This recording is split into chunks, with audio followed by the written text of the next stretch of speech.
प्रधानमंत्री नरेंद्र मोदी 21वें आसियान भारत और पूर्वी एशिया शिखर सम्मेलन में हिस्सा लेने के लिए लाओस की राजधानी वियतनाम पहुंचे तो दो देशों की संस्कृति का शानदार संगम उन्हें देखने को मिला।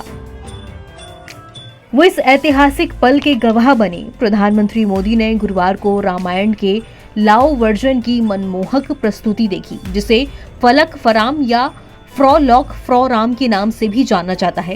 ये दिखाता है कि महान हिंदू महाकाव्यों में से एक रामायण की कथा जिस तरह से भारत और लाओस समेत दक्षिण पूर्व एशिया को जोड़ती है, कोई दूसरा ग्रंथ ऐसा नहीं कर सकता। पीएम मोदी के सामने रॉयल थिएटर ऑफ लुआ प्रवांग के कलाकारों ने लाओ रामायण की कड़ी का मंचन किया। पीएम मोदी ने एक्स पर इसकी कुछ झलकियां शेयर करते हुए लिखा, विजयदशमी कुछ ही दिन दूर है और आज लाओ पीडीआर में मैंने लाओ रामायण का एक हिस्सा देखा जो रावण पर प्रभु श्री राम की जीत को दिखाता है। ये देखकर खुशी हुई कि यहाँ के लोग रामायण से जुड़े हुए हैं। प्रभु श्री राम का आशीर्वाद हम पर हमेशा बना रहे।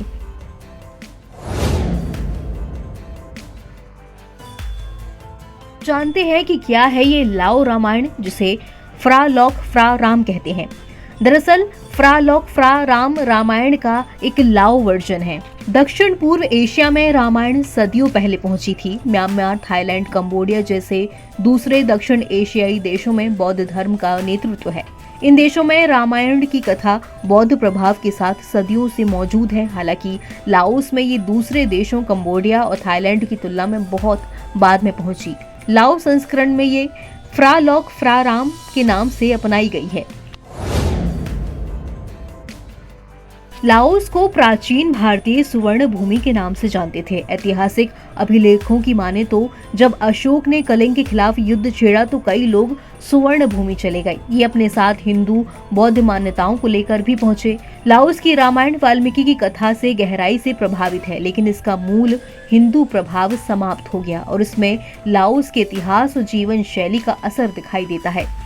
इसे बौद्ध जातक कथाओं के तौर पर देखा जाता है, जो गौतम बुद्ध के पिछले जीवन काल को दिखाती है। लाओस रामायण की कहानी यहाँ के मेकांग नदी के किनारे आसपास घूमती है, जो यहाँ पर गंगा के समान पवित्र मानी जाती है। इसमें लाओस की बौद्ध संस्कृति की बेहद शानदार झलक देखने को मिलती है।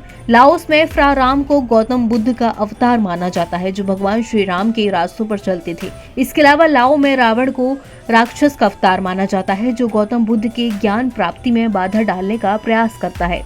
लाओ रामायण के नाम में फ्रॉलॉक का तात्पर्य लक्ष्मण से है। कथा के नायक राम होने के बावजूद लक्ष्मण का नाम पहले लिखे जाने की कहानी भी दिलचस्प है।